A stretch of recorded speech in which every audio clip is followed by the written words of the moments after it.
impact 1 million people. I want to inspire 1 million people. I want to motivate 1 million people, and I want them to know that at any time you can start over. We're all on our own journey of transformation. And you too have the courage to transform yourself to whoever it is that you want to become. Whether it's a millionaire or a supermodel or an actor or an actress, you have that same power to become whoever it is you want to be. But from my experience, I found that sometimes we get stuck on what we already are, right? And not being able to let that go for who you can become. And sometimes it's a completely different life change, right? Like sometimes the old person almost in a sense has to die away and you have to transform to someone else. You do. And that can be scary. That is, and the thing about that is when you transform yourself, it's not just you transforming, it's everyone around you has to transform with you. So your family, your significant others, your close friends, we can relate to that for sure. Right. Definitely. You know what I mean? But that is something to consider. It's not just you, it's everyone else around you who has to take in this new energy of you being authentic to your change. Right? Right. It's a good way to put it. That can be difficult too for some of the people because sometimes they treat you on where they met you, right? I just have to use an example of a friend that an associate now, he used to be a mentor, but he kind of met me at a low point. He met me when I was the suicidal Jay, and I was the Jay in the mental hospitals, and I was the Jay doing self-harm, and I was the Jay who had low self-worth, and I have evolved a lot since then. And sometimes I could tell that that's the level he kind of still sees me on, and that person doesn't exist anymore.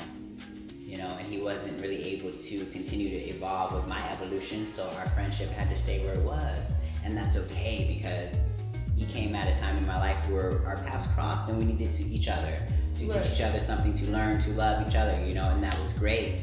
But he's currently not a mentor in my life and not really a friend, but I think sometimes some people, they meet you where you're at and that's where they see you throughout your time with them. Some people grow with you as well and you guys continue to evolve together.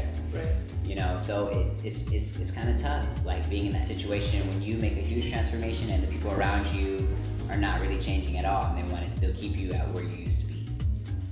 Right. So sometimes you just have to drop those people.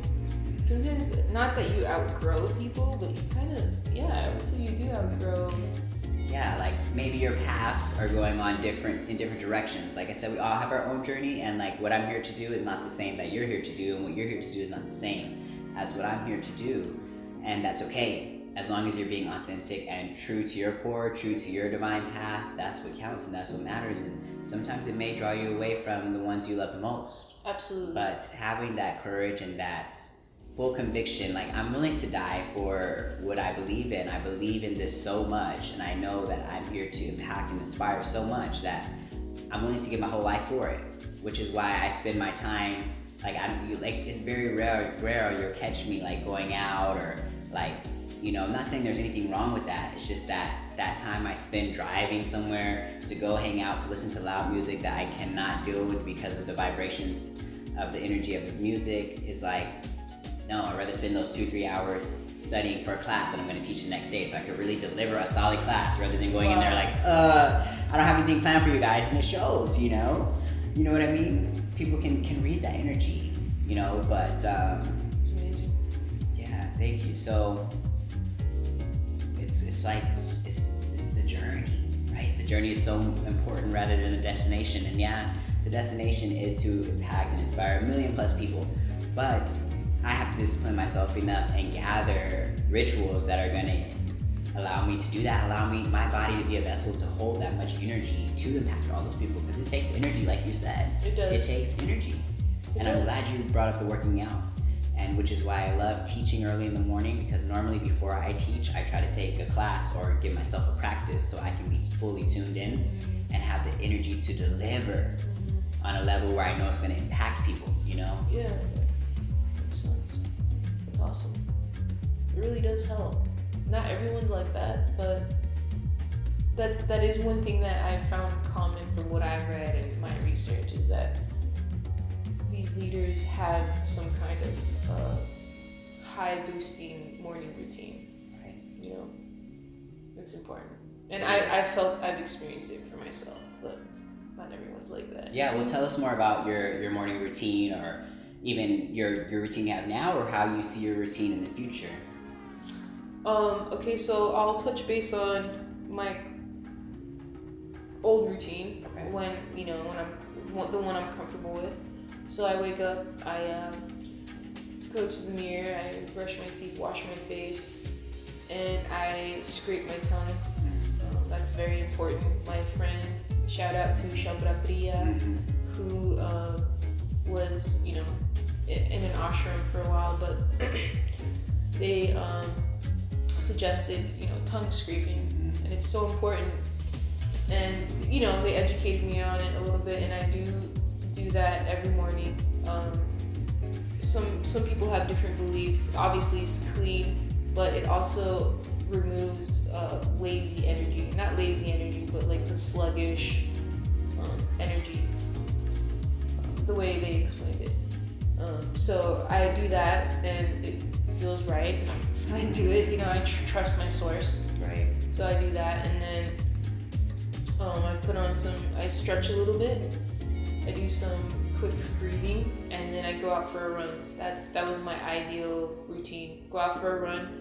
While I'm running, I listen to some motivational, on my earbuds, some motivational stuff. There's a couple of, maybe we'll share the links below, a couple of things that I listen to.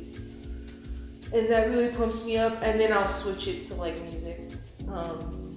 Typically like upbeat some house music. I really resonate with house music, so for running. So I'll listen to that, and then I come home, do some push-ups, some sit-ups, and then after that I pretty much just take a shower and get dressed, and I feel great, Yeah. I also do my affirmations. I'll do the 4 agreements, which I pretty much tell myself on the daily. Today I will be impeccable with my word. I think I've gone over these. I'll do that, and then what I'm grateful for, even if it's 3 things real quick. I'm grateful for this, and then I always, while I'm in the car, I'm like, today's gonna be an awesome day. Today's gonna be a good day. Yeah. You're claiming it already. Yeah. There's power in the words. Yeah. And then I'll do that, and I just try to smile while I'm saying it, and I smile, in the car on my way to wherever I'm going. I'll do that, and then that's really been helping me, So before I didn't really have a routine like that, but it's about discipline. It's about engaging in that energy and the $1 million, impacting millions of people. Like, you really have to play the part, and you really have to mentally prepare yourself for that. Right. What about your routine? Well, it's similar to yours, because you said movement, meditation, cleansing in regards, and mindfulness, right? Pretty much everything you said, I pretty much do, and how mine looks. And I'll tell you, there's areas where I want to tweak it, because I do want to get better at this. Oh, wow. I do want to improve, but on a best day, it'll look something like waking up before the sun, right? Getting out of bed, and I have this painting or whatnot, or it's made out of wood, and on it says, "Start each day with a grateful heart." And my bed is, so I found it one day at a store, and I said, I have to get this because it was resonating with me so much. And my bed in my room is super elevated. It's probably like this high, right? So I crawl up to get into it, and so when I look out, I can see like almost like ceiling level is my height if I'm sitting in the bed. And so that's where that big thing is. When I wake up, I open my eyes, I see it immediately. It's the first thing I see. That's great. Start each day with a grateful heart. So how can you not start each day with a grateful heart? Like, as soon as I open my eyes, it's there. And so it served its purpose well. And I think I paid like $14.99 for it. And it's like every day seeing that constant reminder is like, oh yeah, start each day with a grateful heart. Okay, I'm grateful, I'm up.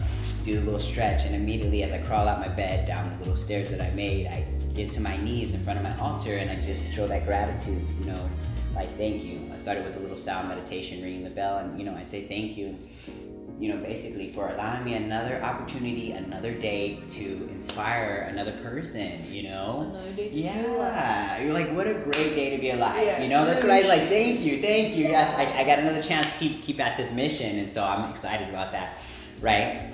Ideally, it would look like me sitting there for a while and doing a seated meditation, but normally what I've been doing is leaving the altar, normally probably going right to the bathroom real quick, but taking Brody out to the backyard, giving him his time to be, use the restroom and do his things he needs to do in the morning, because we give each other that space here. He knows, like, I need space. Exactly. So we both have our routine. So he does that. I'm over in the kitchen preparing some hot water for some tea, normally like a herbal tea, not caffeinated, but even some days maybe just hot water, just to kind of get my system going, getting everything fired up. And as I do that, I'm doing my stretching. He'll spend his time outside. I'll go into the other room on my yoga mat, do a down dog, up dog, a couple stretches here or there. Now, depending on how the day looks, if I'm headed out immediately to take an early morning class, I normally will finish up my yoga practice at the studio in a class. If it's a day where I am teaching super early and there's no class before I teach, I do something a little extra here at the house, and then I go execute the class, then maybe take a class after. But I do a lot of cleansing as well. So after I get the tea, I normally go to the restroom, brush my teeth, take a shower. I take 3 showers a day, and I love the idea of tongue scraping. I normally neti, for my nose with a neti pot. I don't have a tongue scraper, but I know the advantages of it. I was in India as well, and that's a routine they do every day. And I definitely need to invest in those, because sometimes I'll use something else to do that, to scrape the tongue. I know how powerful that is. Even before I teach, I normally have a toothbrush I carry in my bag, and I brush my teeth. It's something about speaking with a clean mouth. The message is it delivers better. You deliver with more confidence. You know what I mean? It really is true. I don't know, but it's just true. So, hygiene is important. It is. It's important. And even though, I don't wear deodorant or anything like that, so maybe days where I smell musty or whatever, it's my natural scent, but I take 3 showers a day, on a given. You know what I mean? It doesn't mean that I'm not clean, right? So it looks something like that. And I do start with the motivation as well. Even before I check messages or anything on my phone, I start with some motivation. Listening to some on YouTube just to pick it up, and then normally I will switch to high beat music, get ready, all right, high energy, right, So yeah, that's what it looks like pretty much. But having a routine and a ritual is what helps keep me disciplined, because at first it was hard. It's hard, waking up early, but the more you do it, the easier it gets, right? Excuse me, from my experience. And it really sets my day off right. I notice days if I rush out of the house, let's say I overslept, God forbid, and I rush out the house, the day is it's almost like a train that's halfway on the track, if that makes sense. You know what I mean? It's very true. I hate rush days like that, because it throws everything off. Throws everything off. But gotta go with it. You gotta bounce back, but it does throw things off. So it's I like to have the time. I don't like to feel rushed either. I like to go out the house okay, I did everything I wanted to do. It's in my hair, got my outfit right, the accessories. I don't really like to just wake up, throw something on, and then go out. Even though I used to do that, but I was at a different level, a different energy. Right. This energy that I'm at now, I can't just throw something on and go teach a class. You know what I mean? So you gotta mentally prepare. Right. You gotta mentally prepare, you gotta physically prepare, you gotta emotionally prepare to hold the space for the people. So with each level, it requires a little bit more discipline and a little bit more energy you have to give. So you gotta recharge your energy, and you gotta have the energy to give it. And there's things you can do, like movement.